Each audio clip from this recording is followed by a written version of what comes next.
ವಿಠ್ಠಲ ರುಕುಮಾಯಿ ಜ್ಯೋತಿಷ್ ಶಾಲೆಗೆ ಸ್ವಾಗತ ಸುಸ್ವಾಗತ. ಬನ್ನಿ, ಇವತ್ತು ಸುನೀಲ್ ಅವರ ಅಷ್ಟಕ ವರ್ಗ ಹಾಗೂ ಸಮಗ್ರ ಜಾತಕವನ್ನು ನೋಡೋಣ. ನೋಡಿ, 12 ಭಾವವನ್ನು ಸೂಕ್ಷ್ಮವಾಗಿ ನೋಡೋದಕ್ಕೆ ಅಷ್ಟಕ ವರ್ಗ ಅಂತ ಕರಿತೀವಿ. ನೋಡಿ, ಹಾಗಾದ್ರೆ ಈ ಅಷ್ಟಕ ವರ್ಗದಲ್ಲಿ 12 ಭಾವಗಳ ಕೆಪಾಸಿಟಿ ಗೊತ್ತಾಗುತ್ತೆ. How it is strong. ಹೌದು, ಇದು ಲಗ್ನ ಕುಂಡಲಿಯ ನೆಗೆಟಿವ್ ಪಾಯಿಂಟ್ಸ್ ಏನೇನು ಬರುತ್ತೆ ಅನ್ನೋದನ್ನು ಸಹ ತೋರಿಸುತ್ತೆ. ಬನ್ನಿ, ಹಾಗಾದರೆ ಜಾತಕದಲ್ಲಿ ಏನಿದೆ ಏನಿಲ್ಲ ಒಂದೊಂದೇ ಭಾವವನ್ನು ತಿಳ್ಕೊಳ್ಳೋಣ. ನೋಡಿ, ಸುನೀಲ್ ಅವರ ಜಾತಕ. ಸುನೀಲ್ ಪುರುಷ, 1 ಆಗಸ್ಟ್ 1996, 6 ಗಂಟೆ 45 ನಿಮಿಷ ಬೆಳಗ್ಗೆ ಬೆಂಗಳೂರಲ್ಲಿ ಜನನ. ಶತಭಿಷ ನಕ್ಷತ್ರ, ಕುಂಭರಾಶಿ, ಕರ್ಕ ಲಗ್ನದಲ್ಲಿ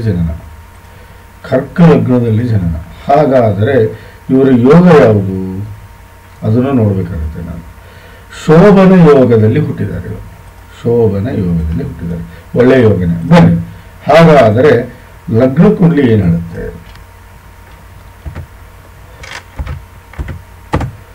ಇದು ಲಗ್ನ ಕುಂಡಲಿ. ಇದರ ಮೇಲೆ ಡಿಪೆಂಡ್. ಇದರ ಮೇಲೆ ಡಿಪೆಂಡು, ಟೋಟಲಿ ಡಿಪೆಂಡ್. ಯಾವುದು? ಅಷ್ಟಕ ವರ್ಗ ಈ ಲಗ್ನ ಕುಂಡಲಿ ಮೇಲೆ ಡಿಪೆಂಡ್. ಹೌದು. ಹಾಗಾದರೆ ಬನ್ನಿ, ಅಷ್ಟಕ ವರ್ಗದಿಂದ ಸ್ಟಾರ್ಟ್ ಮಾಡೋಣ. ನೋಡಿ, ಇಲ್ಲಿ ಅಷ್ಟಕ ವರ್ಗದಲ್ಲಿ 1 ನೀವು, ನಿಮ್ಮ ವ್ಯಕ್ತಿತ್ವ, 2 ವ್ಯವಹಾರಗಳು, 3 ಪರಾಕ್ರಮ, 4 ನಿಮ್ಮ ತಾಯಿ ಹಾಗೂ ಪ್ರಾಪರ್ಟಿ, 5 ವಿದ್ಯೆ, 6 ಕಷ್ಟ, 7 ದಾಂಪತ್ಯ, 8 ಶತ್ರು, 9 ಭಾಗ್ಯ, 10 ಕೆಲಸ, 11 ಲಾಭ, 12 ವಿದೇಶಿ ಪ್ರಯಾಣ ಹಾಗೂ ರೋಗ ರುಜಿನಗಳು. ನೋಡಿ, ನಾವು ಯಾವುದೇ ಡಿಗ್ರಿಯಲ್ಲಿ 0 to 6 ಅಂತ ಇರ್ತೀವಿ. ಇಲ್ಲಿ ಹಂಗಲ್ಲ. 18 to 20 ಅಂದರೆ ಲೋಯೆಸ್ಟ್ ಅಂತ, 50% ಕಡಿಮೆ ಅಂತ. ಹೌದು, ಕಡಿಮೆ ಫಲ ಕೊಡುತ್ತೆ ಅಂತ ಅರ್ಥ. ಹೌದಾ? ಇಲ್ಲಿ 22 to 24 ಅಂದರೆ ಅಟ್ಲೀಸ್ಟ್ 75% ಫಲ ಕೊಡುತ್ತೆ ಅಂತ ಅರ್ಥ. ಅಬೌವ್ 24 ಇದ್ರೆ ಏನು ಪಾಯಿಂಟ್ಸ್ 100% ಫಲ ಕೊಡುತ್ತೆ ಅಂತ ಅರ್ಥ. ಹಾಗಾದರೆ ಲಗ್ನ ಕುಂಡಲಿ ಏನು ಹೇಳುತ್ತೆ? ಇಲ್ಲಿ ಹೇಳೋದು ಲಗ್ನ ಕುಂಡಲಿ ಅಷ್ಟೇ. 0 to 6 ಇದ್ರೆ 0 to 10 years ಅಂತ ಅರ್ಥ. 24 to 29 ಇದ್ರೆ 65ರಿಂದ 100 ವರ್ಷ ಅಂತ ಆ ಗ್ರಹಕ್ಕೆ. 6 ರಿಂದ 24 ಇದ್ರೆ 15ರಿಂದ 60 ವರ್ಷ ಅಂತ ಅದರ ಅರ್ಥ. ಯಾವುದೋ ಆ ಗ್ರಹಕ್ಕೆ. ಇದನ್ನು ನಾವು ಬಾಲ್ಯಾವಸ್ಥೆ ಅಂತ ಕರೆದ್ರೆ, ಇದನ್ನು ವೃದ್ಧಾಪ್ಯಾವಸ್ಥೆ ಅಂತ ಕರಿತೀವಿ, ಇದನ್ನು ಯೌವನಾವಸ್ಥೆ ಅಂತ ಕರಿತೀವಿ. ಯೌವನಾವಸ್ಥೆ ಅಂತ ಕರಿತೀವಿ. ನೋಡಿ, 1, 4, 7, 10 ಕೇಂದ್ರ ಆದರೆ 2 ಧನೇಶ, 11 ಲಾಭೇಶ. ನೋಡಿ, 1, 5, 9 ನಾವು ತ್ರಿಕೋಣ ಅಂತ ಕರೆದ್ರೆ 6, 8, 12 ಭಾರಿ ಕೆಟ್ಟ ಸ್ಥಾನ ಅಂತ ಕರಿತೀವಿ. 3 50-50 ಅಂತ ಕರಿತೀವಿ. ಹೌದು. ನೋಡಿ, ಗ್ರಹಗಳ ಸ್ಥಿತಿಯನ್ನು ನೋಡೋಣ. ಅದಕ್ಕಿಂತ ಮುಂಚಿತವಾಗಿ ನಾವು ನೋಡಿ, ಕರ್ಕ ಲಗ್ನದ ಯೋಗಕಾರಕ ಗ್ರಹ 1ನೇದೇ ಚಂದ್ರ, 2ನೇದು ಕುಜ, 3ನೇದು ಗುರು, 4ನೇದು ಶುಕ್ರ, 5ನೇದು ತಾತ್ಕಾಲಿಕ ಮಿತ್ರ ಸೂರ್ಯ. ರಾಹು ಮತ್ತು ಕೇತು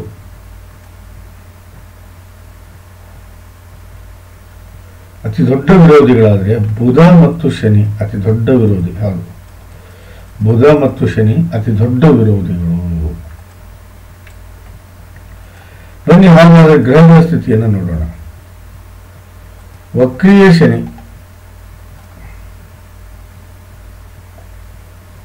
ವಕ್ರೀಯ ಗುರು, ಬಿಟ್ಟರೆ ಬೇರೆ ಏನೂ ಇಲ್ಲ ಜಾತಕದಲ್ಲಿ.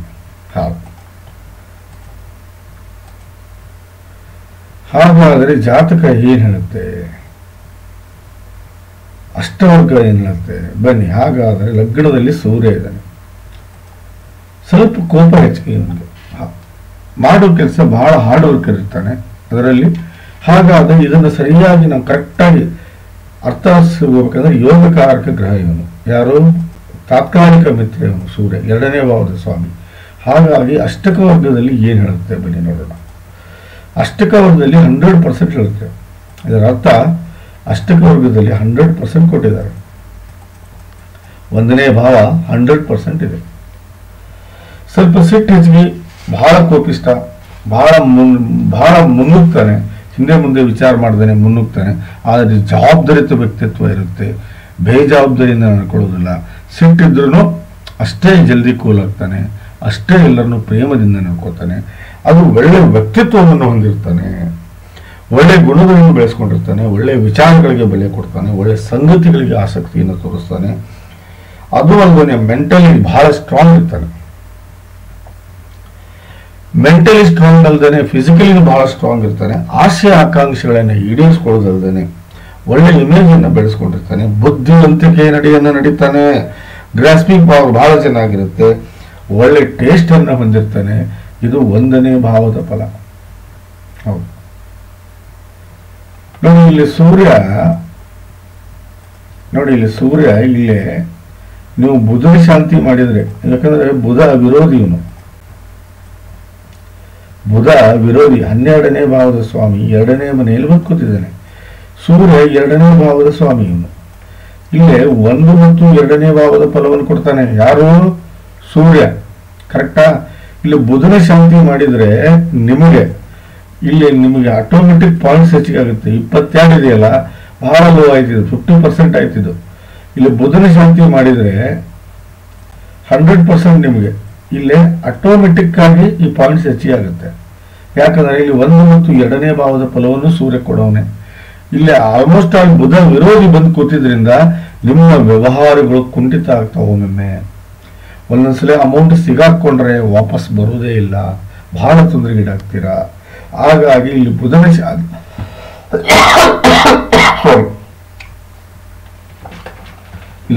ಶಾಂತಿ ಮಾಡಿದ್ರೆ ವ್ಯವಹಾರಗಳು ಬಹಳ ಚೆನ್ನಾಗಿ ನಡೀತವೆ. ಒಳ್ಳೆ ಬಿಹೇವಿಯರ್ ಅನ್ನು ಬೆಳೆಸ್ತೀರಿ, ಒಳ್ಳೆ ಹ್ಯಾಬಿಟ್ಸ್ ಅನ್ನು ಕಲಿತೀರಿ, ಒಳ್ಳೆ ನಡವಳಿಕೆಯಂತ ಜೀವನ ನಡೆಸ್ತೀರಿ. ದುಡ್ಡಿನ ಒಳಹರಿವು ಹೊರಹರಿವಿಗೆ ವ್ಯತ್ಯಾಸ ಆಗುವುದಿಲ್ಲ ಬುಧನ ಶಾಂತಿ ಮಾಡಿದರೆ. ಸಂಬಂಧಿಗಳಿಗೆ ಸಹಾಯ ಮಾಡ್ತೀರಿ, ಹೊಂದಾಣಿಕೆಯ ಬದುಕನ್ನು ಬದುಕ್ತೀರಿ, ಹಣವನ್ನು ಸೇವ್ ಮಾಡ್ತೀರಿ. ಅದು ಅಲ್ಲದೆ ಪರಿವಾರದ ಸ್ಥಿತಿಯನ್ನು ಎತ್ತರ ತಗೊಂಡು ಹೋಗ್ತೀರಿ. ಅದು ಅಲ್ಲದೆ ಇನಿಷಿಯಲಿ ನಿಮ್ಮ ಸ್ಟಡೀಸು ಬಹಳ ಚೆನ್ನಾಗಿ ನಡೀತವೆ.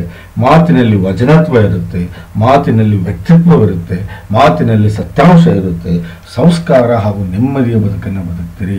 ಇಲ್ಲಿ ಬುಧ ಶಾಂತಿ ಮಾಡಿದರೆ ಆಟೋಮೆಟಿಕ್ ಆಗಿ 2ನೇ ಭಾವದ ಫಲ ನಿಮಗೆ ಇಲ್ಲಿ ಸಿಕ್ಕಿಬಿಡುತ್ತೆ. ಇಲ್ಲಿ 2ನೇ ಭಾವದ ಫಲ ಸಿಕ್ಕಿಬಿಡುತ್ತೆ. ಹಾಗಾದರೆ 2ನೇ ಭಾವದ ಸೂಕ್ಷ್ಮ ಕುಂಡಲಿ ನೋಡ್ಬೇಕಂದ್ರೆ ಏನು ನೋಡ್ಬೇಕು ನಾವು? ಸೂಕ್ಷ್ಮ ಕುಂಡಲಿ ನೋಡ್ಬೇಕಂದ್ರೆ ಹೋರಾ ನೋಡ್ಬೇಕು ನಾವು. ಏನ್ ನೋಡ್ಬೇಕು? ಹೋರಾ. ಇಲ್ಲಿ ನೋಡಿ, ಇದಕ್ಕೆ ಹೋರಾ ಅಂತ ಕರಿತೀವಿ ನಾವು. ನೋಡಿ, 1ನೇ ಕಂಡೀಷನ್ ಏನು ಹೋರಾದ್ದು? ಕರ್ಕ ಲಗ್ನದಲ್ಲಿ 5ಕ್ಕಿಂತ ಹೆಚ್ಚಿಗೆ ಗ್ರಹಗಳಿರಬೇಕು. ಅಂದ್ರೆ ಅವರು ಹಣವನ್ನು ಈಸಿಯಾಗಿ ಗಳಿಸ್ತಾರೆ ಅಂತ ಅರ್ಥ. ಬಟ್ ಇಲ್ಲಿ ಏನಾಗಿದೆ ಅಂದ್ರೆ ಚಂದ್ರ, ಸೂರ್ಯ, ಬುಧ, ಶುಕ್ರ, ಕುಜ, ಕೇತು ಎಲ್ಲರೂ ಬಂದು 3, 6, 7 ಗ್ರಹ ಕೂತಿದ್ದಾವೆ. ಹಾಗಾದರೆ ಸೂರ್ಯನ ಸಿಂಹ ಲಗ್ನದಲ್ಲಿ ಸೂರ್ಯ 1ನೇ ಮನೆ ಸ್ವಾಮಿ, 1ನೇ ಮನೆಯಲ್ಲಿದ್ದಾನೆ. ಇಲ್ಲಿ 2 ಮತ್ತು 11 ನೋಡ್ಬೇಕು ನಾವು. 2ನೇ ಸ್ವಾಮಿ ಬುಧ, ಅವನಿಗೆ ಬಂದು ಕೂತಿದ್ದಾನೆ. ಪ್ಲಸ್ 9ನೇ ಭಾವದ ಸ್ವಾಮಿ ನೋಡ್ಬೇಕು ನಾನು. 9ನೇ ಮನೆ ಸ್ವಾಮಿನೂ ಅಲ್ಲೇ ಬಂದು ಕೂತಿದ್ದಾನೆ. ಪ್ಲಸ್ 10ನೇ ಭಾವದ ಸ್ವಾಮಿ ನೋಡಬೇಕು. ಶುಕ್ರನು ಇಲ್ಲೇ ಬಂದು ಕೂತಿದ್ದಾನೆ. ಹಾಗಾಗಿ ನೀವು ಬಹಳ ಕಷ್ಟಪಟ್ಟು ಹಣವನ್ನು ಗಳಿಸ್ತೀರಿ. ಆಕಸ್ಮಿಕವಾಗಿ ಕಳ್ಕೊಳ್ಳೋ ಚಾನ್ಸಸ್ ಭಾಳ ಇದೆ ಅಂತ ಶಾಸ್ತ್ರ ಹೇಳುತ್ತೆ. ಆಕಸ್ಮಿಕವಾಗಿ ಹಣವನ್ನು ಕಳ್ಕೊಳ್ಳೋ ಚಾನ್ಸಸ್ ಭಾಳ ಇದೆ, ದುಡ್ಡನ್ನು ಕಳ್ಕೊಳ್ಳೋ ಚಾನ್ಸಸ್ ಭಾಳ ಇದೆ, ಕಷ್ಟಪಟ್ಟು ಗಳಿಸಿರುವ ದುಡ್ಡು ಆಗಲಿ ಆಸ್ತಿ ಆಗಲಿ ಕಳ್ಕೊಳ್ಳೋ ಚಾನ್ಸ್ ಭಾಳ ಇದೆ. ಹಾಗಾಗಿ ದಯವಿಟ್ಟು ತಾವು ನೀವು ಲಗ್ನ ಕುಂಡಲಿಯಲ್ಲಿರುವ ಬುಧನ ಶಾಂತಿ ಮಾಡೋದು ಬಹಳ ಉತ್ತಮ ಅಂತ ಶಾಸ್ತ್ರ ಹೇಳುತ್ತೆ. ಹಾಗಾದರೆ ಬನ್ನಿ, ಮೂರನೇ ಭಾವ ಏನು ಹೇಳುತ್ತೆ?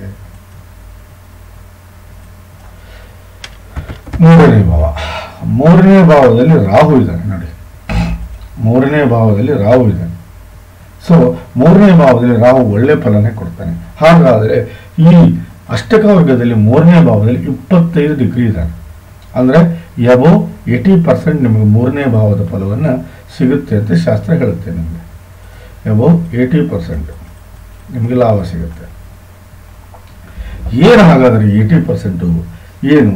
ನಿಮ್ಮ ಅಕ್ಕ ತಂಗಿ ಅಣ್ಣ ತಂಗಿಯರ ಜೊತೆಗೆ ಒಳ್ಳೆಯ ಸಂಬಂಧ ಇರುತ್ತೆ, ಬಹಳ ಧೈರ್ಯಶಾಲಿಯಾಗಿರ್ತೀರಿ, ಮುನ್ನುಗ್ತೀರಿ, ಯಾವುದೇ ಕೆಲಸ ಆಗಲಿ ಹಿನ್ನಡೆ ಪಡೆಯೋದಿಲ್ಲ, ಆಟಗಳಲ್ಲಿ ರುಚಿಯನ್ನು ತೋರಿಸ್ತೀರಿ, ಬಾಡಿಯಲ್ಲಿ ಸಿಕ್ಕಾಪಟ್ಟೆ ಸ್ಟ್ರೆಂತ್ ಇರುತ್ತೆ, ಬಹಳ ಹಾರ್ಡ್ ವರ್ಕರ್ ಆಗಿರ್ತೀರಿ, ಒಳ್ಳೆ ಕಾಂಪಿಟೇಷನ್ಸ್ ಯಾವುದೇ ಬರಲಿ ಗೆಲುವು ನಿಮ್ಮದೇ ಆಗಿರುತ್ತೆ. ಬರವಣಿಗೆ ಹಾಗೂ ಸಾಹಿತ್ಯ, ಕಲೆ, ಡ್ರಾಮಾ, ಡ್ಯಾನ್ಸು, ಸಿನಿಮಾ ಇಂಥದ್ರಲ್ಲಿ ಸ್ವಲ್ಪ ಮಟ್ಟಿಗೆ ಆಸಕ್ತಿ ಇರೋದಲ್ದೇ ಕಲೆಯಲ್ಲಿ ಆಸಕ್ತಿ ಇರುತ್ತೆ. ನೀವು ಯಾವಾಗ ಹೇಗೆ ಯಾರ ಮುಂದೆ ಟ್ಯಾಲೆಂಟ್ ತೋರಿಸ್ಬೇಕನ್ನು ನಿಮಗೆ ಬುದ್ಧಿವಂತಿಕೆ ಇರೋದಲ್ದೇ ನೀವು ಯಾವುದಾದ್ರೂ ಕೆಲಸಕ್ಕೆ ಕೈ ಹಾಕಿದರೆ ಬಹಳ ಪ್ರಯತ್ನಶೀಲರಾಗಿ ಕೈ ಹಾಕ್ತೀರಿ. ಅದು ಅಲ್ಲದೆ ಕೋರ್ಟು ಕಚೇರಿಯಲ್ಲಿ ಗೆಲುವನ್ನು ಸಾಧಿಸ್ತೀರಿ ಅಂತ ಶಾಸ್ತ್ರ ಹೇಳುತ್ತೆ. ಹಾಗಾದರೆ ಸೂಕ್ಷ್ಮ ಕುಂಡಲಿ ಏನು ಹೇಳುತ್ತೆ? ಮೂರನೇ ಭಾವದ ಸೂಕ್ಷ್ಮ ಕುಂಡಲಿ ಅದನ್ನು ನೋಡ್ಬೇಕು ನಾನೀಗ. ಕರೆಕ್ಟಾ? ಮೂರನೇ ಭಾವದ ಸೂಕ್ಷ್ಮ ಕುಂಡಲಿಗೆ ನಾನು ಎಲ್ಲಿ ಹೋಗ್ಬೇಕು? ದ್ರಕ್ಕಾಣಕ್ಕೆ ಹೋಗ್ಬೇಕು. ನೋಡಿ, ಇದು ದ್ರಕ್ಕಾಣ, ಇದು ದ್ರಕ್ಕಾಣ. ಕರೆಕ್ಟಾ? ನೋಡಿ, ಮೀನ ಲಗ್ನದಲ್ಲಿ ಮೂರನೇ ಭಾವದ ಸ್ವಾಮಿ ಶುಕ್ರ 4ನೇ ಮನೆಯಲ್ಲಿದ್ದಾನೆ, ಸೂರ್ಯ 9ನೇ ಮನೆಯಲ್ಲಿದ್ದಾನೆ. ಹಾಗಾಗಿ ನೀವು ಅಕ್ಕ ತಂಗಿ ಅಣ್ಣ ತಮ್ಮನ ಜೊತೆ ಒಳ್ಳೆ ಸಂಬಂಧ ಇರುವುದಲ್ದೇ ಧೈರ್ಯಶಾಲಿಯಾಗಿ ಮುನ್ನುಗ್ತೀರಿ ಅಂತ ಅರ್ಥ. ಇದರರ್ಥ ಮೂರನೇ ಭಾವ ಹಾಗೂ 2ನೇ ಭಾವ ಹಾಗೂ 1ನೇ ಭಾವ ನಿಮಗೆ ಬಹಳ ಒಳ್ಳೆ ಸಕ್ಸಸ್ ಕೊಡುತ್ತೆ ಅಂತ ಶಾಸ್ತ್ರ ಹೇಳ್ತಾ ಇದೆ. ಆದರೆ ಬುಧನ ಶಾಂತಿ ಮಾಡಿದರೆ ಮಾತ್ರ. ಬನ್ನಿ, ಹಾಗಾದರೆ 4ನೇ ಭಾವ ಏನು ಹೇಳುತ್ತೆ?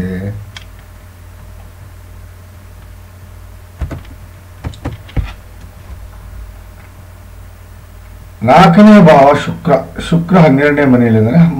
Okay, no problem. ಬಟ್ ಆದರೆ 4ನೇ ಭಾವದ ಫಲ ಯಾವ ರೀತಿ ಪಡ್ಕೋತೀರಿ ಅನ್ನೋದನ್ನ ನಾನು ನಿಮಗೆ ಇಲ್ಲಿ ಅಷ್ಟಕ ವರ್ಗದಲ್ಲಿ ಹೇಳ್ತೀನಿ. 33 ಡಿಗ್ರಿ ಇದೆ, 33 ಪಾಯಿಂಟ್ ಇದೆ. ಶುಕ್ರ ನಿಮಗೆ 12ನೇ ಮನೆಯಲ್ಲಿದ್ದಾನೆ.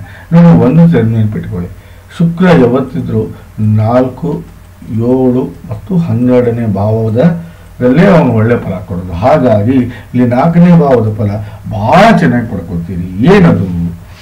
ತಾಯಿ ಮೇಲೆ ವಿಪರೀತ ಪ್ರೇಮ ಮತ್ತು ವ್ಯಾಮೋಹ ಇರುತ್ತೆ ನಿಮಗೆ. ಹೌದು, ಬಹಳ ಜವಾಬ್ದಾರಿತ ವ್ಯಕ್ತಿತ್ವ ಆಗಿರುತ್ತೆ, ಒಳ್ಳೆ ವ್ಯವಹಾರಸ್ಥರಾಗಿರ್ತೀರಿ, ಒಳ್ಳೆ ಬಿಸ್ನೆಸ್ ಮನ್ ಆಗಿರ್ತೀರಿ, ನೆಮ್ಮದಿಯ ಬದುಕನ್ನು ಬದುಕ್ತೀರಿ, ಸುಖಮಯ ಜೀವನವನ್ನು ಸಾಗಿಸ್ತೀರಿ, ಒಳ್ಳೆ ಪ್ರಾಪರ್ಟಿಯನ್ನು ಗಳಿಸ್ತೀರಿ, ಹೈಯರ್ ಎಜುಕೇಶನ್ ಇರುತ್ತೆ, ಹಾರ್ಟ್ ರಿಲೇಟೆಡ್ ಯಾವುದೇ ತೊಂದರೆ ನಿಮಗೆ ಬರೋದಿಲ್ಲ, ಎಲ್ಲರ ಜೊತೆಗೂ ಹೊಂದಾಣಿಕೆಯ ಬದುಕನ್ನು ಬದುಕ್ತೀರಿ, ಕಂಫರ್ಟಬಲ್ ಆಗಿ ಎಲ್ಲರ ಜೊತೆಗೂ ಹೊಂದಾಣಿಕೆಯ ಬದುಕನ್ನು ಬದುಕ್ತೀರಿ, ಮನೆಯ ಸ್ಥಿತಿಯನ್ನು ಬಹಳ ಎತ್ತರಕ್ಕೆ ತಗೊಂಡು ಹೋಗ್ತೀರಿ, ಸ್ಟೈಲ್ ಆಫ್ ಲಿವಿಂಗ್ ಬಹಳ ಹೈ ಇರುತ್ತೆ, ಮನೆಗೆ ಬಂದವ್ರನ್ನ ಬಹಳ ಪ್ರೇಮದಿಂದ ನೋಡ್ಕೋತೀರಿ, ಅದು ಅಲ್ಲದೆ ಸಮಾಜದಲ್ಲಿ ಒಳ್ಳೆ ಹೆಸರನ್ನು ಮಾಡ್ತೀರಿ, ಮೂವೇಬಲ್ ಅಂಡ್ ಇನ್ಮೂವೇಬಲ್ ಪ್ರಾಪರ್ಟಿನ ನೀವು ಗಳಿಸ್ಕೋತೀರಿ ಅಂತ ಶಾಸ್ತ್ರ ಹೇಳುತ್ತೆ. ಹಾಗಾದರೆ ಸೂಕ್ಷ್ಮ ಕುಂಡಲಿ ಏನು ಹೇಳುತ್ತೆ? ಇಲ್ಲಿ ನೋಡಿ, 4ನೇ ಭಾವ ನೋಡ್ಬೇಕಂದ್ರೆ ನೀವು ಚತುರ್ಥಾಂಶ ನೋಡಬೇಕು ಮತ್ತು D16 ನೋಡಬೇಕು. ಎರಡೂ ನೋಡಿದ್ರೆ ಗೊತ್ತಾಗುತ್ತೆ, ಇಲ್ಲಾಂದ್ರೆ ಒಂದೇ ನೋಡಬಾರ್ದು ಇಲ್ಲಿ. ಹೌದಾ? ನೋಡಿ, ಚತುರ್ಥಾಂಶ ನೋಡಿ,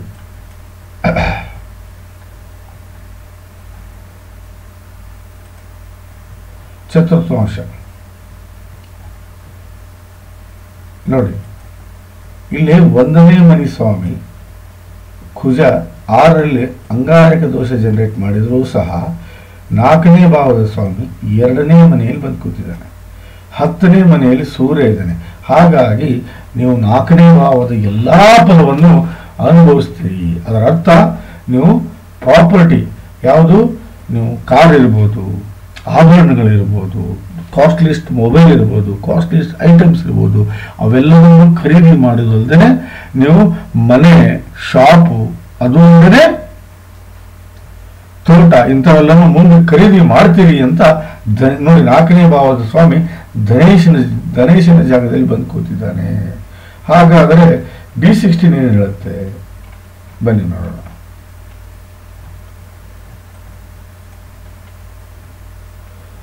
ನೋಡಿ 4ನೇ ಮನೆಯಲ್ಲಿ ನೋಡಿ 10ನೇ ಮನೆ ಸ್ವಾಮಿ 4ನೇ ಮನೆಯಲ್ಲಿ ಬಂದು ಕೂತಿದ್ದಾರೆ. 4ನೇ ಮನೆ ಸ್ವಾಮಿ 9ರಲ್ಲಿದ್ದಾನೆ, ಶುಕ್ರ 9ರಲ್ಲಿದ್ದಾನೆ, ಕುಜ 2ನೇ ಮನೆಯಲ್ಲಿದ್ದಾನೆ.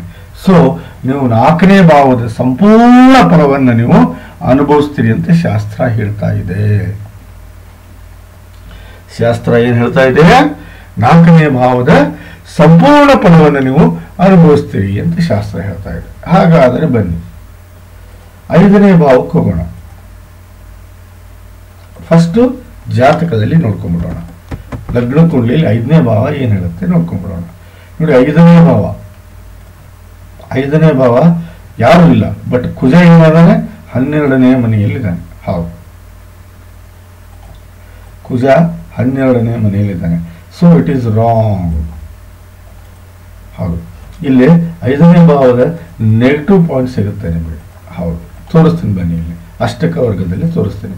5ನೇ ಭಾವ 24 ಇದೆ, ಅಂದ್ರೆ 50% ಮಾತ್ರ ಅನುಭವಿಸ್ತೀರಿ ನೀವು. ಹೌದು, ಕುಜ ಶಾಂತಿ ನೀವು ಮಾಡಿಕೊಂಡ್ರೆ 100% ಇದು ಆಟೋಮೆಟಿಕ್ ಆಗಿ ಈ ಪಾಯಿಂಟ್ಸ್ ಹೆಚ್ಚಿಗೆ ಆಗುತ್ತೆ. ಹೌದು, 50% ಮಾತ್ರ ನೀವು 5ನೇ ಭಾವದ ಫಲವನ್ನು ಅನುಭವಿಸಕ್ಕೆ ಸಾಧ್ಯ ಅಂತ ಶಾಸ್ತ್ರ ಹೇಳ್ತಾ ಇದೆ. ನೋಡಿ, ಎಜುಕೇಶನ್ ಅಷ್ಟು ಕಂಪ್ಲೀಟ್ ಆಗಿಲ್ಲ ನಿಮ್ಮದು, ದಾಂಪತ್ಯ ಅಷ್ಟು ಹೇಳ್ಕೊಳ್ಳೋಷ್ಟು ನಡೆಯೋದಿಲ್ಲ, ಹಾಗೆ ನಡೆಯುತ್ತೆ. ಒಟ್ಟಿನಲ್ಲಿ ಸೆಕ್ಸುವಲ್ ಲೈಫು ಅಷ್ಟಕ್ಕಷ್ಟೇ ಇರುತ್ತೆ. ಹುಟ್ಟೋ ಮಕ್ಕಳು ಅಷ್ಟು ಬುದ್ಧಿವಂತ ಹಾಗೂ ಸುಸಂಸ್ಕೃತರು ಹುಟ್ಟೋದಿಲ್ಲ. ಹೌದು, ಮಕ್ಕಳಿಂದ ನೀವು ಕಷ್ಟಪಡಬೇಕಾಗುತ್ತೆ, ನೀವು ಬಹಳ ತೊಂದರೆಗೀಡಾಗಬೇಕಾಗುತ್ತೆ. ಇಲ್ಲಾಂದ್ರೆ ಕುಜ ಶಾಂತಿ ನೀವು ಮಾಡ್ಕೊಳ್ಳಿಲ್ಲ ಅಂದರೆ 100% ಈ ಪ್ರಾಬ್ಲಮ್ ಬಂದೇ ಬರುತ್ತೆ. ಯಾವುದೇ ರೀತಿ ಟ್ಯಾಲೆಂಟ್ ಬೆಳಕಿಗೆ ಬರೋದಿಲ್ಲ ನಿಮ್ಮದು. ಕೆಟ್ಟ ಪಾಪ್ಯುಲಾರಿಟಿ ಬಂದರೂ ಆಶ್ಚರ್ಯ ಪಡೋದಿಲ್ಲ.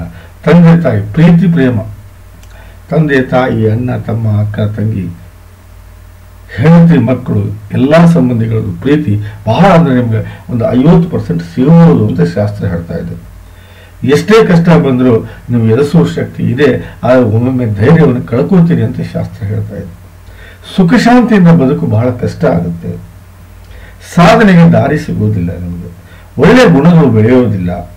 ಪಬ್ಲಿಕ್ ಇಮೇಜ್ ಸ್ವಲ್ಪ ಕಡಿಮೆ ಆಗುತ್ತೆ. ದಯವಿಟ್ಟು ಇಲ್ಲಿ ಕುಜ ಶಾಂತಿ ನೀವು ಮಾಡ್ಕೋಬೇಕು. ಅಲ್ಲಿ 5ನೇ ಭಾವದಲ್ಲಿ ಯಾರೂ ಇಲ್ಲ, 5ನೇ ಭಾವದಲ್ಲಿ ಯಾರೂ ಇಲ್ಲ. ಹಾಗಾಗಿ ತೊಂದರೆಗೀಡಾಗುವ ಎಲ್ಲ ಲಕ್ಷಣವೂ ಕಾಣ್ತಾ ಇದೆ. ಬನ್ನಿ, ಹಾಗಾದರೆ ಸೂಕ್ಷ್ಮ ಕುಂಡಲಿಯಲ್ಲಿ 5ನೇ ಭಾವ ಏನು ನೋಡ್ತೇವೆ ನಾವು?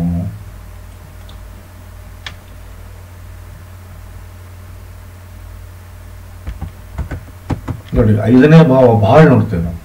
ಏನೇನು ನೋಡ್ತೇವೆ? D7 ನೋಡ್ತೇವೆ. ಫಸ್ಟ್ D7 ನೋಡ್ತೇವೆ. ನೋಡಿ, ಮಕ್ಕಳು ಮಾತ್ರ ನಿಮ್ಗೆ ಹುಟ್ಟದ ಮೊದಲು ಹೆಣ್ಣು ಮಗುನೇ. ಹೌದು, ಪ್ಲಸ್ ಗುರು ಏನಿರಲ್ಲ, ಹಂಸ ಮಹಾಪುರುಷ ರಾಜಯೋಗ ಇದ್ದಾನೆ, ಅಂದ್ರೆ ಮಕ್ಕಳಿಂದ ಯಾವುದೇ ರೀತಿ ನಿಮಗೆ ತೊಂದರೆ ಆಗೋದಿಲ್ಲ ಅಂತ ಶಾಸ್ತ್ರ ಹೇಳ್ತಾ ಇದೆ. 4ನೇ ಮನೆಯಲ್ಲಿ ನಿಮಗೆ ಭದ್ರ ಮಹಾಪುರುಷ ರಾಜಯೋಗ ಆಗಿದೆ. ಸೊ ಮಕ್ಕಳಿಂದ ನೀವು ಒಳ್ಳೆಯ ಫಲ ಪಡಿತೀರಿ ಅಂತ ಶಾಸ್ತ್ರ ಹೇಳ್ತಾ ಇದೆ. ಬಟ್ ಅಷ್ಟಕ ವರ್ಗದಲ್ಲಿ 24 ಪಾಯಿಂಟ್ ಇದೆ. ಕುಜ ಶಾಂತಿ ನೀವು ಮಾಡ್ಕೋಬೇಕು ಅಂದ್ರೆ ಮಾತ್ರ ಅದು, ಇಲ್ಲ ಅಂದ್ರೆ ಇಲ್ಲ. ನೀವು ತಿಳ್ಕೊಂಡಂಗಲ್ಲ. ಹೌದಾ? ಬನ್ನಿ, D20 ನೋಡ್ಬೇಕು. ಏನ್ ನೋಡ್ಬೇಕು? D20 ವಿಷಾಂಶ ನೋಡಿ. ನೀವು ಮುಂದೆ ಅನಾರೋಗ್ಯಕ್ಕೀಡಾಗ್ತೀರಿ ಅಂತ ಶಾಸ್ತ್ರ ಹೇಳ್ತಾ ಇದೆ. ಹೌದು, 35 ಇಲ್ಲ 35 ಆದ್ಮೇಲೆ ಆರೋಗ್ಯ ಹಾಳು ಮಾಡ್ಕೋತೀರಿ ಅಂತ 5ನೇ ಭಾವನ ಆರೋಗ್ಯಕ್ಕೂ ಹೋಲಿಸ್ತೇವೆ ನಾವು. ನೋಡ್ರಿ, ಒಂದನೇ ನೋಡಿ 12ನೇ ಮನೆ ಸ್ವಾಮಿ 9ನೇ ಮನೆಯಲ್ಲಿ ನೀಚ ಆಗಿರೋದ್ರಿಂದ ನೀವು ಮಕ್ಕಳಿಂದ ಸುಖ ಪಡೆದ್ರೂ ಸಹ ಆರೋಗ್ಯವನ್ನ ಹಾಳು ಮಾಡ್ಕೋತೀರಿ. 5ನೇ ಭಾವದಿಂದ ಆರೋಗ್ಯವನ್ನೇ ನೋಡ್ತೇವೆ ಹೊರತು ನಾವು ಬೇರೆ ಏನೂ ನೋಡೋದಿಲ್ಲ. ಕರೆಕ್ಟಾ? ದಯವಿಟ್ಟು ತಾವು ಇದರ ಬಗ್ಗೆ ನೀವು ಕುಜ ಶಾಂತಿ ಮಾಡ್ಕೋಬೇಕು, ಬುಧ ಶಾಂತಿ ಮಾಡ್ಕೋಬೇಕು. ನೋಡಿ, ಬುಧ ಶಾಂತಿ ಮಾಡ್ಕೊಳ್ಳಿಲ್ಲ ಅಂದ್ರೆ 100% ಮುಂದೆ ನೀವು ಹೆಲ್ತ್ ಇಶ್ಯೂಸ್ ಮಾಡ್ಕೋತೀರಾ. ಸುನೀಲ್ ಅವರೇ, ಅರ್ಥ ಮಾಡ್ಕೊಳ್ಳಿ ನಾ ಹೇಳೋದನ್ನ. 9ನೇ ಮನೆ ಸ್ವಾಮಿ ಬುಧನ ಮನೆಯಲ್ಲಿ ಕೆಟ್ಟ ಪರಿವರ್ತನಾ ಯೋಗ ಇದು ನೋಡಿ, ಇದು ಕೆಟ್ಟ ಪರಿವರ್ತನಾ ಯೋಗ ಇದು.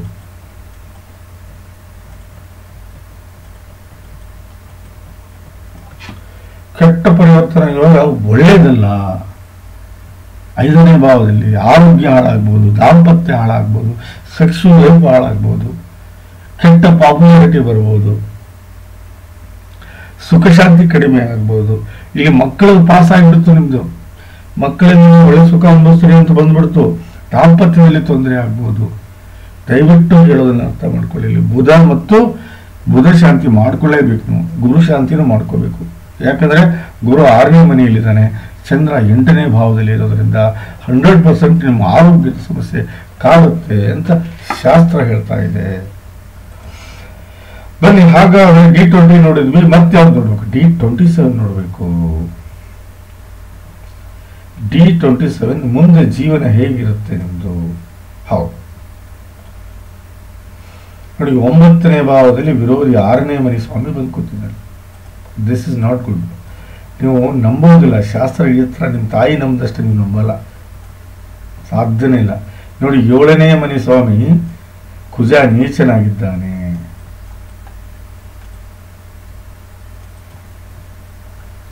%100% ಬರೆದು ಕೊಡ್ತೇನೆ ನಾನು ನಿಮಗೆ. ದಾಂಪತ್ಯದ ಪ್ರಾಬ್ಲಮ್ ಬಹಳ ಬರುತ್ತೆ ನಿಮಗೆ ಅಂತ ಹೇಳುತ್ತೆ ಶಾಸ್ತ್ರ. ದಾಂಪತ್ಯ ಮತ್ತು ಆರೋಗ್ಯ ಇವೆರಡು ಸಮಸ್ಯೆ 100% ನೀವು ಅನುಭವಿಸ್ತೀರಾ ಅಂತ ಶಾಸ್ತ್ರ ಹೇಳ್ತಾ ಇದೆ. ಇಲ್ಲಿ ಕುಜಶಾಂತಿ ಬಹಳ ಮುಖ್ಯ, ದಯವಿಟ್ಟು ಅರ್ಥ ಮಾಡ್ಕೊಳ್ಳಿ. ಕುಜಶಾಂತಿ ಬಹಳ ಮುಖ್ಯ. ಕುಜಶಾಂತಿ ನೀವು ಮಾಡ್ಕೊಳ್ಳಿಲ್ಲ ಅಂದರೆ 100% ನೀವು ತೊಂದರೆಗೀಡಾಗ್ತೀರಾ ಅಂತ ಶಾಸ್ತ್ರ ಹೇಳ್ತಾ ಇದೆ. D7, D20, D27 ನೋಡಬೇಕು. 5ನೇ ಭಾವದ ಫಲವನ್ನು, 9ನೇ ಭಾವದ ಫಲವನ್ನು D20, D27 ನೋಡಬೇಕು. 5 ಮತ್ತು 9 ಒಂದೇ ಸಮನಾದಂಥ ಇದು ಕೊಡ್ತವೆ.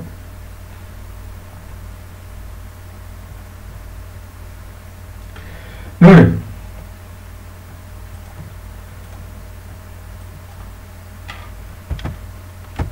ಆರನೇ ಭಾವ ನೋಡಿ, 6ನೇ ಭಾವ ನೋಡಿ, 6ನೇ ಭಾವ ಇಲ್ಲಿ ಚಂದ್ರ ಚೆನ್ನಾಗಿದ್ದಿದ್ರೆ ಇಲ್ಲಿ ಒಂದು ತಟಸ್ಥನಾಗ್ತಿದ್ದ. ಚಂದ್ರ ಇಲ್ಲಿ 8ನೇ ಭಾವದಲ್ಲಿ ಬಂದು ಕೂತಿದ್ದಾನೆ. ಹಾಗಾಗಿ 6ನೇ ಭಾವ ನಿಮಗೆ ವಿಪರೀತ ತೊಂದರೆಯನ್ನು ಕೊಡುತ್ತೆ. ನೋಡಿ, 6ನೇ ಭಾವ 34 ಪಾಯಿಂಟ್ ಇದೆ, ಅರ್ಥ ಮಾಡ್ಕೊಳ್ಳಿ. 34 ಪಾಯಿಂಟ್ ಅಂದ್ರೆ 100% ನೀವು ಕಷ್ಟವನ್ನ ಅನುಭವಿಸ್ತೀರಿ, ದುಃಖವನ್ನ ಅನುಭವಿಸ್ತೀರಿ, ಕಷ್ಟವನ್ನ ಅನುಭವಿಸ್ತೀರಿ, ದುಃಖವನ್ನ ಅನುಭವಿಸ್ತೀರಿ ಅಂತ ಶಾಸ್ತ್ರ ಹೇಳ್ತಾ ಇದೆ.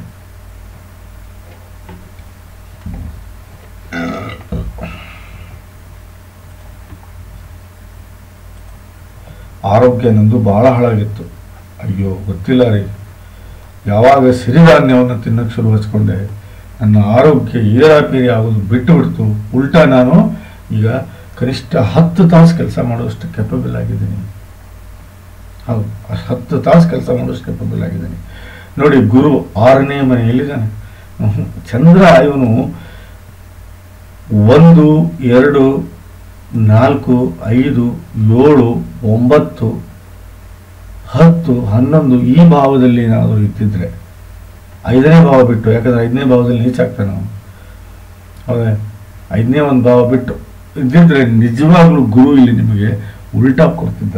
ನೋಡಿ, ಕಷ್ಟಗಳು ಬಹಳ ಬರ್ತವೆ, ಸಾಲವನ್ನು ಸಿಕ್ಕಾಪಟ್ಟೆ ಮಾಡ್ಕೋತೀರಾ, ಜೀವನ ಜಗಳ ಜಾಪತ್ರೆಯಿಂದ ಕೂಡಿರುತ್ತೆ, ವಿರೋಧಿಗಳು ಸಿಕ್ಕಾಪಟ್ಟೆ ಉಟ್ಕೋತಾರೆ, ಆರೋಗ್ಯದ ಸಮಸ್ಯೆ ಸಿಕ್ಕಾಪಟ್ಟೆ ಕಾಡುತ್ತೆ, ಮನೆಯಲ್ಲಿ ಹೊಂದಾಣಿಕೆ ಇರುವುದಿಲ್ಲ, ವಿವಾದಗಳಿಗೆ ಗುರಿಯಾಗ್ತೀರಿ, ಅಪವಾದಗಳನ್ನು ಹೊತ್ಕೋತೀರಿ, ಕೋರ್ಟು ಕಚೇರಿ ಅಡ್ಡಾಡುವಂಥ ಪರಿಸ್ಥಿತಿ ತಂದ್ಕೋತೀರಿ, ಎಲ್ಲವೂ ಕೀಳುಗಳ ತೊಂದರೆ ಅನುಭವಿಸ್ತೀರಿ, ತಂದೆಯಿಂದ ದೂರ ಆಗ್ತೀರಿ, ಇಲ್ಲ ತಂದೆಯಿಂದ ನೀವು ತಂದೆಯ ಏಳಿಗೆಯಲ್ಲಿ ಕ್ಷೀಣವಾಗುತ್ತೆ ಅಂತ ಶಾಸ್ತ್ರ ಹೇಳುತ್ತೆ. ನೋಡಿ, ನಾನು ಹೇಳೋದನ್ನ ಅರ್ಥ ಮಾಡ್ಕೊಳ್ಳಿ, ತ್ರಿಶಾಂಶ ನೋಡ್ಕೊಳ್ಳಿ. ಬನ್ನಿ, ನಾನು ನಿಮ್ಗೆ ತೋರಿಸ್ತೀನಿ. ಈಗ 6ನೇ ಭಾವ ನೋಡ್ಬೇಕಂದ್ರೆ ತ್ರಿಶಾಂಶ ನೋಡ್ಬೇಕು. ತ್ರಿಶಾಂಶ ನೋಡಿ, ಇದು ನೋಡಿ,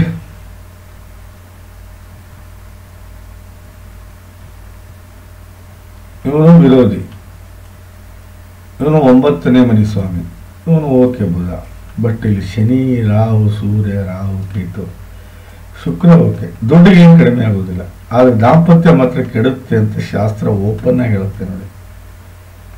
ನೋಡಿ ಇಲ್ಲಿ ಎಷ್ಟು ಚೆನ್ನಾಗಿ ಕೊಟ್ಟಿದ್ದಾರೆ ಅಂದರೆ 4ನೇ ಭಾವ ಹಾಗೂ 11ನೇ ಭಾವದ ಸ್ವಾಮಿ 12ರಲ್ಲಿ ಬಂದು ಕೂತಿದ್ದಾನೆ. ಇವತ್ತಿಲ್ಲ ನಾಳೆ ನಿಮ್ಮ ಬಿಸ್ನೆಸ್ಗೆ ಹೊಡೆತ ಕೊಡುತ್ತೆ ಅಂತ ಶಾಸ್ತ್ರ ಹೇಳುತ್ತೆ. ಕುಜನಿಂದ ಲಾಭದಲ್ಲಿ ತೊಂದರೆ ಅನುಭವಿಸ್ತೀರಾ ಅಂತ ಶಾಸ್ತ್ರ ಹೇಳುತ್ತೆ. ಕುಜನಿಂದ ಲಗ್ನೇಶ ಹೋಗಿ 3ನೇ ಭಾವದಲ್ಲಿ ಕೂತಿದ್ದಾನೆ. ಜೀವನ ಬಹಳ ಕಷ್ಟಕರ ಆಗುತ್ತೆ, ಗುಡ್ಡಕ್ಕೆ ಮಣ್ಣು ಹೊರೋದಾಗುತ್ತೆ, ಯಾವ ಕೆಲಸವೂ ಬೇಗ ಆಗುವುದಿಲ್ಲ, ಎಲ್ಲವನ್ನೂ ಕುಸ್ತಿ ಆಡಬೇಕಾಗತ್ತೆ ಅಂತ ಶಾಸ್ತ್ರ ಹೇಳುತ್ತೆ. ಹೌದು, ಶುಕ್ರ 4ನೇ ಭಾವದಲ್ಲಿದ್ದಾನೆ.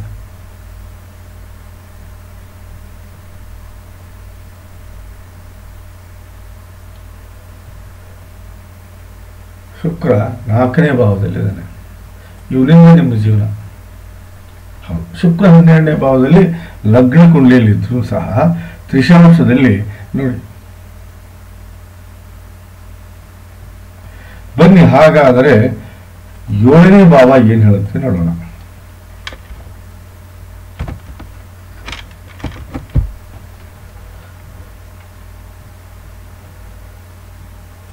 ಏಳನೇ ಭಾವದಲ್ಲಿ ಯಾರೂ ಇಲ್ಲ. ಹಾಗಾಗಿ ನಾವು ಈಗ ಅಷ್ಟಕ ವರ್ಗಕ್ಕೆ ಹೋಗೋಣ. 26 ಅಂದರೆ 75%ರಿಂದ 80% ನೀವು ಒಳ್ಳೆ ದಾಂಪತ್ಯವನ್ನು ಅನುಭವಿಸ್ತೀರಿ ಅಂತ ಶಾಸ್ತ್ರ ಹೇಳುತ್ತೆ. ಹೌದು, ಏನು 7ನೇ ಭಾವ?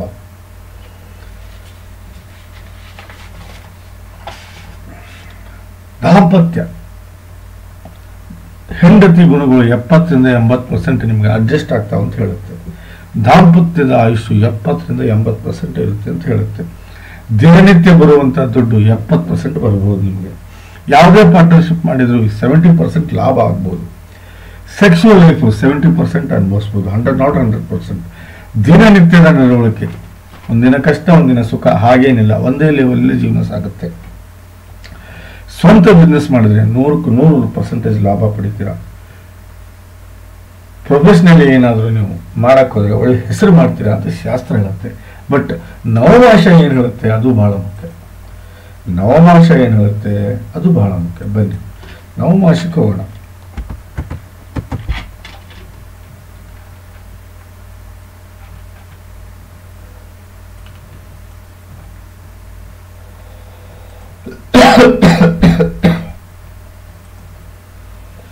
ನೋಡಿ, 5ನೇ ಮನೆ ಸ್ವಾಮಿ ಬುಧ 4ರಲ್ಲಿದ್ದಾನೆ, ರಾಹು 5ನೇ ಮನೆಯಲ್ಲಿದ್ದಾನೆ. ಇಲ್ಲೂ ಮಾಂಗಲ್ಯ ದೋಷ ಆಗಿದೆ. ಸೂರ್ಯ ಮತ್ತು ಶನಿ, ಶುಕ್ರ 10ನೇ ಮನೆಯಲ್ಲಿದ್ದಾನೆ, 9ನೇ ಮನೆಯಲ್ಲಿದ್ದಾನೆ. 2ನೇ ಭಾವದ ಸ್ವಾಮಿ ಗುರು 7ರಲ್ಲಿದ್ದಾನೆ. ಸೂರ್ಯ 10ನೇ ಮನೆಯಲ್ಲಿರೋದ್ರಿಂದ ನೋ ಪ್ರಾಬ್ಲಮ್. ಬಟ್ ಮಾಂಗಲ್ಯ ದೋಷ ಆಗಿದೆ. ನೀವು ಮಾಂಗಲ್ಯ ದೋಷ ಇರುವ ಹೆಣ್ಣಿನ ಜೊತೆಗೆ ಮದುವೆ ಆಗಬೇಕು. ಹೌದು, ಸೂಟೇಬಲ್. ಮೊನ್ನೆ ಒಂದು ನೀವು ನನ್ನ ಜಾತಕ ಕಳಿಸಿದ್ರೆ ಅದ್ರ ಹೆಸರು ಹೇಳಲ್ಲ ನಾನು, ದಯವಿಟ್ಟು ಅವ್ರ ಜೊತೆಗೇನೆ ಮದುವೆ ಮಾಡೋದು ಬಹಳ ಉತ್ತಮ. ಯಾಕಂದ್ರೆ ಅವ್ರಿಗೂ ಮಾಂಗಲ್ಯ ದೋಷದ ಪರಿಣಾಮ ಬೀಳುತ್ತೆ. 4ನೇ ಮನೆಯಲ್ಲಿ ಕುಜ ಇದ್ದಾನೆ, ಹೊಂದಾಣಿಕೆ ಆಗುತ್ತೆ. ಅವ್ರಿಗೆ ಮಾಂಗಲ್ಯ ದೋಷ ಇಲ್ಲ ಅಂದ್ರೆ ಹೊಂದಾಣಿಕೆ ಆಗುತ್ತೆ. ಸ್ವಲ್ಪ ಕುಂಟುವಂತ ಹೋಗುತ್ತೆ ದಾಂಪತ್ಯ. ಹಾಗಂತ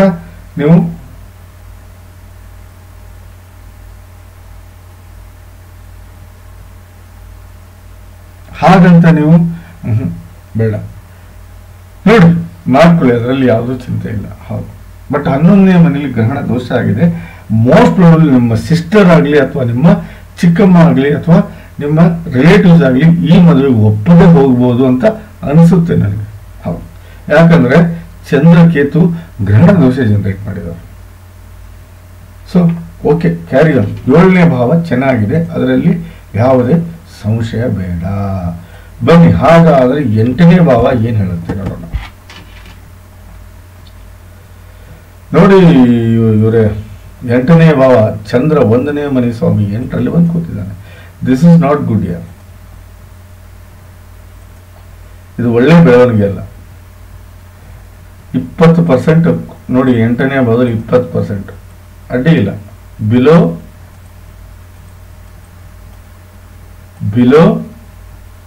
50% ಕಷ್ಟ ಅನುಭವಿಸ್ತೀರಿ ಅಂತ ಅರ್ಥ. ಹೌದು, ಕೆಟ್ಟ ಘಟನೆಗಳು ನಿಮ್ಮ ಜೀವನದಲ್ಲಿ ನಡೆಯೋದಿಲ್ಲ. ಆಕ್ಸಿಡೆಂಟ್ಸು ಬಹಳ ಕಡಿಮೆ, ರೋಗಕ್ಕೂ ಕಡಿಮೆ. ನೋಡಿ, ಜಗಳ ಹೊಡೆದಾಟದಲ್ಲಿ ಪ್ರಾಣಕ್ಕೇನು ಅಪಾಯ ಇಲ್ಲ. ಕೆಟ್ಟ ಸಮಯ ಸ್ವಲ್ಪ ಕಡಿಮೆ ಬರುತ್ತೆ ಅಂತ ಶಾಸ್ತ್ರ ಹೇಳುತ್ತೆ. ಆದರೂ ನಾನು ಹೇಳೋದನ್ನು ಅರ್ಥ ಮಾಡ್ಕೊಳ್ಳಿ, ಚಂದ್ರನ ಶಾಂತಿ ಬಹಳ ಮುಖ್ಯ. ಅಷ್ಟಮದಲ್ಲಿ ಚಂದ್ರ ಬಂದರೆ ಏನಾಗುತ್ತೆ? ಹೆಣ್ಣಿನಿಂದ ಮೋಸ ಹೋಗ್ತೀರಿ. ಶಾಸ್ತ್ರ ಏನು ಹೇಳುತ್ತೆ? ಅಷ್ಟಮದಲ್ಲಿ ಶುಕ್ರ ಹಾಗೂ ಚಂದ್ರ ಬಂದರೆ ಹೆಣ್ಣಿನಿಂದ ಮೋಸ ಹೋಗ್ತೀರಿ ಅಂತ ಶಾಸ್ತ್ರ ಹೇಳುತ್ತೆ. ತ್ರಿಶಾಂಶ ಅದನ್ನೇ ಹೇಳೋದು ನಿಮಗೆ, ಅದನ್ನೇ ನೋಡ್ಬೇಕು ನಾವು. ನೋಡಿ, ಒಳ್ಳೇದಲ್ಲ ಇದು. ಇವನು ಮಕರ ಲಗ್ನದ ವಿರೋಧಿ, ಇವನು 2ನೇ ಭಾವದಲ್ಲಿ ಕೂತಿದ್ದಾನೆ. 100% ಹೆಣ್ಣಿನಿಂದ ಮೋಸ ಹೋಗೋ ಚಾನ್ಸಸ್ ಬಹಳ ಇದೆ. ಇಲ್ಲಿ ಚಂದ್ರ ಶಾಂತಿನೂ ಬಹಳ ಮುಖ್ಯ ಆಗುತ್ತೆ. ಚಂದ್ರ ಶಾಂತಿನೂ ಇಲ್ಲೇ ಬಹಳ ಮುಖ್ಯ ಆಗುತ್ತೆ. ಇಲ್ಲ ಅಂದ್ರೆ ಅನ್ನೆಸೆಸರಿ ತೊಂದರೆಗೆ ಈಡು ಮಾಡ್ಕೋತೀರಾ, ಅನ್ನೆಸೆಸರಿ ಪ್ರಾಬ್ಲಮ್ ಜನರೇಟ್ ಮಾಡ್ಕೋತೀರಾ. ನೀವು ಶಾಂತಿ ಮಾಡ್ಕೊಳ್ಳೋದೇನೆ ನೀವು ಮದುವೆ ಮಾಡ್ಕೊಂಡ್ರೆ ನೋಡಿ ಸುನೀಲ್ 100% ತೊಂದರೆಗೀಡಾಗ್ತೀರಾ. ಇದು ಮಾತ್ರ ಕಟ್ಟಿಟ್ಟ ಬುದ್ಧಿ. ಹೌದು, ಇದು ಮಾತ್ರ ಕಟ್ಟಿಟ್ಟ ಬುದ್ಧಿ. ಇಲ್ಲೇ ಬುಧ ಶಾಂತಿ ಆಗ್ಬೇಕು, ಗುರು ಶಾಂತಿ ಆಗ್ಬೇಕು, ಚಂದ್ರ ಶಾಂತಿ ಆಗ್ಬೇಕು. ಮುಂದೆ ನೋಡೋಣ 9ನೇ ಭಾವದಲ್ಲಿ ಯಾರಿದ್ದಾರೆ.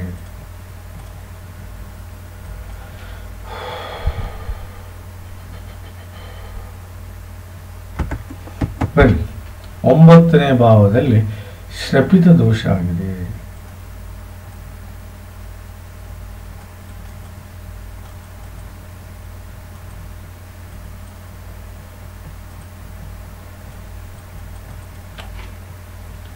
ತಂದೆಯಿಂದ ದೂರ ಆಗ್ತೀರಿ, ತಂದೆಯನ್ನ ಕಳ್ಕೋತೀರಿ, ತಂದೆಗೂ ನಿಮಗೂ ಆಗಿ ಬರುವುದಿಲ್ಲ. ಇವೆಲ್ಲ ಘಟನೆಗಳು 9ನೇ ಭಾವದಲ್ಲಿ ಆಗ್ತವೆ. 9ನೇ ಭಾವ ಅಂದ್ರೆ ತಂದೆ. ನೋಡಿ, 9ನೇ 24%, ನೀವು 24% ಅಂದ್ರೆ 50% 9ನೇ ಭಾವದ ಫಲವನ್ನು ನೀವು ಕೆಟ್ಟದಾಗಿ ಅನುಭವಿಸ್ತೀರಿ.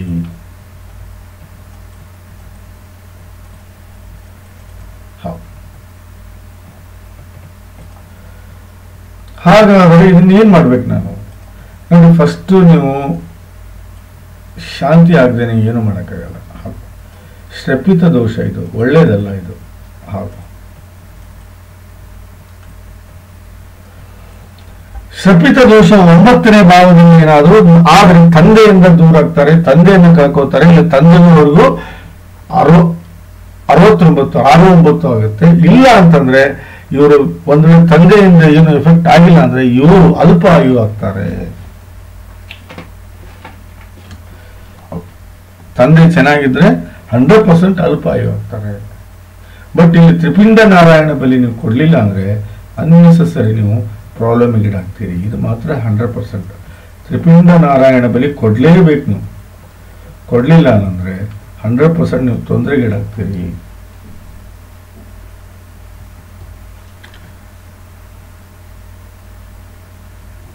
ದಯವಿಟ್ಟು ನಾನು ಹೇಳೋದನ್ನ ಸರಿಯಾಗಿ ಅರ್ಥ ಮಾಡ್ಕೊಳ್ಳಿ ಸುಮ್ಮನೆ. ರಿಸ್ಕ್ ತಗೋಬೇಡಿ, ರಿಸ್ಕ್ ಬೇಡ.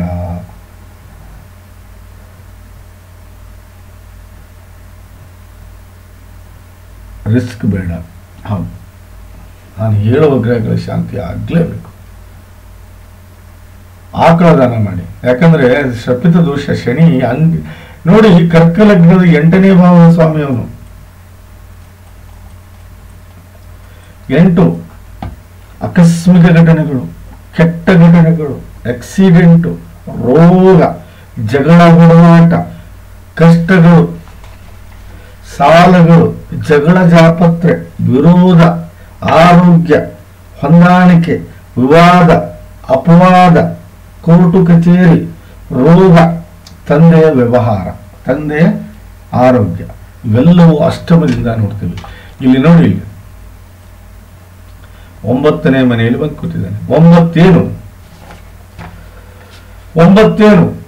ಗುರುವಿನ ಆಶೀರ್ವಾದ ನಿಮಗೆ ಸಿಗುವುದಿಲ್ಲ, ಗುರುಬಲ ಇರುವುದಿಲ್ಲ, ಧರ್ಮವನ್ನು ನೀವು ನಂಬುವುದಿಲ್ಲ, ಜ್ಯೋತಿಷ್ಯವನ್ನು ನಂಬೋದಿಲ್ಲ, ನೀವು ಭಾಗ್ಯವಂತರಲ್ಲ. ಪ್ರಾಪ್ತಿಯನ್ನು ಯಾವುದೇ ಇಷ್ಟಪಟ್ಟರು ಬೇಗ ಪ್ರಾಪ್ತಿ ಮಾಡ್ಕೊಳ್ಳೋಕಷ್ಟು ಶಕ್ತಿ ಇಲ್ಲ. ತಂದೆಯಿಂದ ದೂರ ಆಗ್ತೀವಿ, ಸಾಧನೆಗೆ ದಾರಿ ಮಾಡ್ಕೊಳ್ಳೋದಿಲ್ಲ, ಸುಖಮಯ ಜೀವನ ಕಷ್ಟಕರವಾಗುತ್ತೆ, ಗೆಲುವು ಬಹಳ ಕಷ್ಟ ಆಗುತ್ತೆ, ಸಂಬಂಧಿಗಳು ಸಹಾಯ ಮಾಡೋದಿಲ್ಲ, ಸಂಬಂಧಿಗಳ ಜೊತೆಗೆ ನೀವು ಹೊಂದಾಣಿಕೆಯನ್ನು ಮಾಡೋದಿಲ್ಲ, ದೇವರ ಆಶೀರ್ವಾದ ಅಷ್ಟು ಬೇಗ ಸಿಗೋದಿಲ್ಲ, ಬಹಳ ಅನುಕೂಲಕ್ಕಿಯಾಗಿರ್ತೀರಿ, ಪಾಪದ ಕೆಲಸ ಮಾಡ್ತೀರಿ, ಮನೆಯಲ್ಲಿ ನೆಮ್ಮದಿ ಹಾಳಾಗುತ್ತೆ. ಇವೆಲ್ಲವೂ 9ನೇ ಭಾವದಿಂದ ಆಗುವಂತ ಕೆಟ್ಟ ಫಲಗಳು.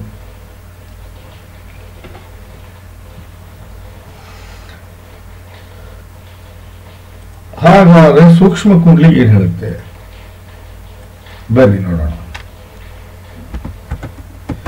ಇಲ್ಲಿ D20 ನೋಡಬೇಕು, D27 ನೋಡಬೇಕು. 5 ಮತ್ತು 9 ಬಹಳ ಸಂಬಂಧ ನೋಡಿ, ಕ್ಲಿಯರ್ ಕಟ್ ಆಗಿ ಹೇಳ್ತಾ ಇದೆ. 9ನೇ ಭಾವ 12ನೇ ಮನೆಯಲ್ಲಿದೆ. 9ನೇ ಭಾವದಲ್ಲಿ ಬುಧ ನೀಚನಾಗಿದ್ದಾನೆ.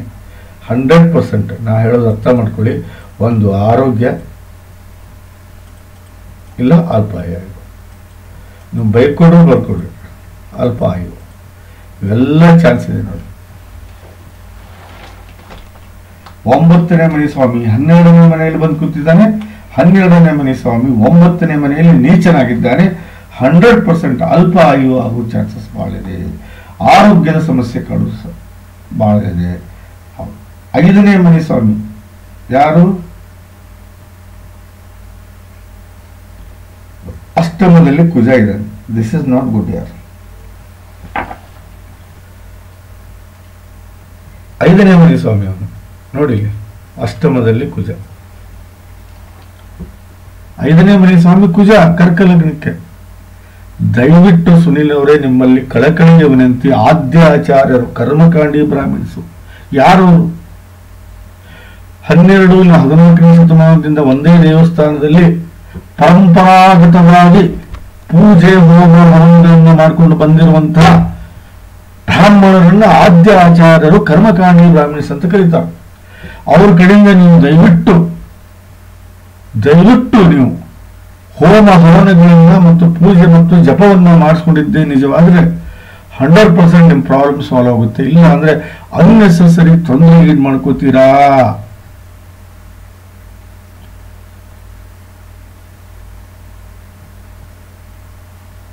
ಒಂಬತ್ತನೇ ಭಾವ ಕೆಡಬಾರ್ದು, 5ನೇ ಭಾವ ಕೆಡಬಾರ್ದು. ನಿಮ್ಮ ಜಾತಕದಲ್ಲಿ 9ನೇ ಭಾವ ಕೆಟ್ಟಿದೆ, ಅಲ್ಲಿ ಹೋಗಿ ಶನಿ ಬಂದು ಕೂತಿದ್ದಾನೆ. ಆಮೇಲೆ 5ನೇ ಭಾವ ಸ್ವಾಮಿ 12ನೇ ಮನೆಯಲ್ಲಿ ಬಂದು ಕೂತಿದ್ದಾನೆ. ಸ್ವಲ್ಪ ಅರ್ಥ ಮಾಡ್ಕೊಳ್ಳಿ. ನಿಮಗೆ ಸ್ವಲ್ಪ ಟೈಮ್ ತಗೊಂಡು ಬಂದು ಪೂಜೆ ಮಾಡಿಸ್ಕೊಂಡು ಹೋಗಿ. ಚಿಕ್ಕಮ್ಮವ್ರೆ ದಯವಿಟ್ಟು ಇದನ್ನ ಅರ್ಥ ಮಾಡ್ಕೊಳ್ಳಿ. ಆದ್ಮೇಲೆ ಸಫರ್ ಆಗೋದು ಬೇಡ. ನೋಡಿ 27 ಏನ್ ಹೇಳುತ್ತೆ ನೋಡಿ, 27 ಅದನ್ನೇ ಹೇಳುತ್ತೆ. 7ನೇ ಮನಿ ಸ್ವಾಮಿ ನೀಚನಾಗಿದ್ದಾನೆ. 9ರಲ್ಲಿ 6ನೇ ಮನಿ ಸ್ವಾಮಿ ಬಂದು ಕೂತಿದ್ದಾನೆ. ಇದರರ್ಥ 9ನೇ ಭಾವ 9ನೇ ಭಾವ ಹೇಗೆ? 9ನೇ ಭಾವ ಜೀವನ, 9ನೇ ಭಾವ ಮೆಟ್ಟಿಲು, ಜೀವನದ ಮೆಟ್ಟಿಲು. 9ನೇ ಭಾವ ಸೊಗಸಾದ ಪ್ರೀತಿ ಪ್ರೇಮ. 9ನೇ ಭಾವ ಮನೆಯಲ್ಲಿ ನೆಮ್ಮದಿ. 9ನೇ ಭಾವ ಜೀವನದ ಏರಿಕೆ.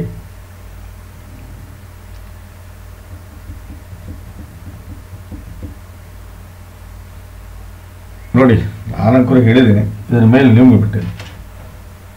ಸೂಕ್ಷ್ಮ ಕುಂಡ್ಲಿ ಅಂಕರು ಸುಳ್ಳು ಹೇಳಲ್ಲ. ಬನ್ನಿ ಹಾಗಾದ್ರೆ 10ನೇ ಭಾವದಲ್ಲಿ ಯಾರಿದ್ದಾರೆ ನೋಡೋಣ. 10ನೇ ಭಾವ ಖಾಲಿ ಇದೆ. 10ನೇ ಭಾವದ ಸ್ವಾಮಿ 12ನೇ ಮನೆಯಲ್ಲಿ ಬಂದು ಕೂತಿದ್ದಾರೆ. ಹಾಗಾದ್ರೆ D10 ಇದು ಅಷ್ಟಕ ವರ್ಗ ಏನ್ ಹೇಳುತ್ತೆ? 10ನೇ ಭಾವ 39 ಪಾಯಿಂಟ್ ಕೊಡ್ತಾನೆ. ಆದ್ರೆ 10ನೇ ಭಾವದ ಸ್ವಾಮಿ ನೋಡಿ 39, 100%. ಬಟ್ ಸೂಕ್ಷ್ಮ ಕುಂಡ್ಲಿ ನೋಡಿದ್ರೆ ನಾನು ಏನು ಮಾತಾಡಲ್ಲ ಈಗ, ಯಾಕಂದ್ರೆ ಸೂಕ್ಷ್ಮ ಕುಂಡ್ಲಿಯಲ್ಲಿ ಏನ್ ಹೇಳುತ್ತೆ ನೋಡೋಣ ಬನ್ನಿ.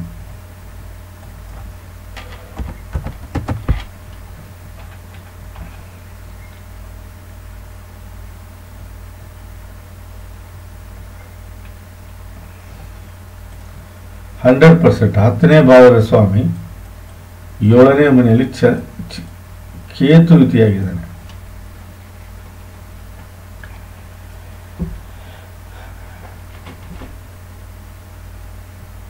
ದಯವಿಟ್ಟು ನಾನು ಹೇಳೋದನ್ನ ಸರಿಯಾಗಿ ಅರ್ಥ ಮಾಡ್ಕೊಳ್ಳಿ. ನಾಗ ಪ್ರತಿಷ್ಠಾಪನೆ ಮಾಡ್ಕೊಳ್ಳೇಬೇಕು ನೀವು, ಬೇರೆ ದಾರಿ ಇಲ್ಲ. ಯಾಕಂದರೆ ಕೆಲಸ ಮುಂದೆ ನಿಮ್ದು ಸ್ಟಾಪ್ ಆದರೂ ಆಶ್ಚರ್ಯ ಪಡೋಂಗಿಲ್ಲ. ಯಾಕಂದರೆ ಅಲ್ಲಿ ಕೇತು ಚಂದ್ರನ ಯುತಿಯಾಗಿದ್ದಾನೆ.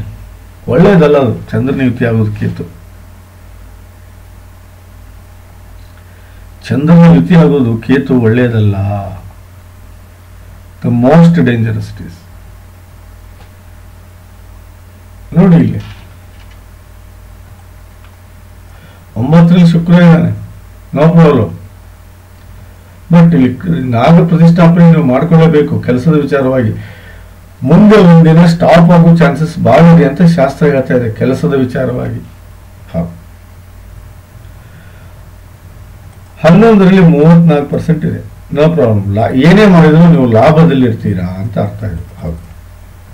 10ನೇ ಭಾವದ ಫಲ ಏನು ಹೇಳುತ್ತೆ, 11ನೇ ಭಾವದ ಫಲ ಏನು ಹೇಳುತ್ತೆ ನೋಡೋಣ ಬನ್ನಿ.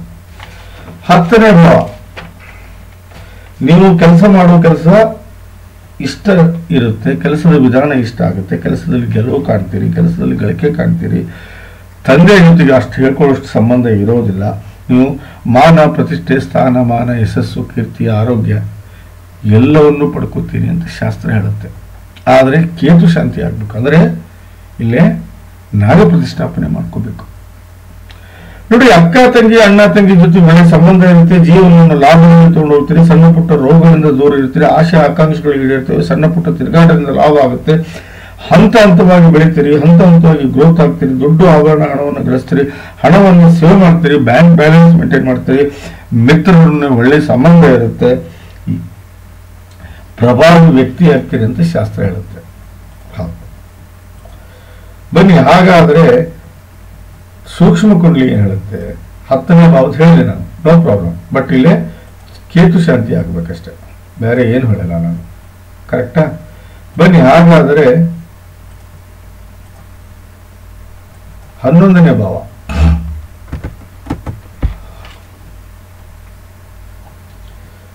ನೋಡಿ ಸುನೀಲ್, ನಾನು ಮಾತ್ರ ಓಪನ್ ಆಗಿ ಹೇಳ್ತಾ ಇದ್ದೀನಿ, ಅರ್ಥ ಮಾಡ್ಕೊಳ್ಳಿ. ಇಲ್ಲೇ ಮಾಂಗಲ್ಯ ದೋಷ ಆಗಿದೆ.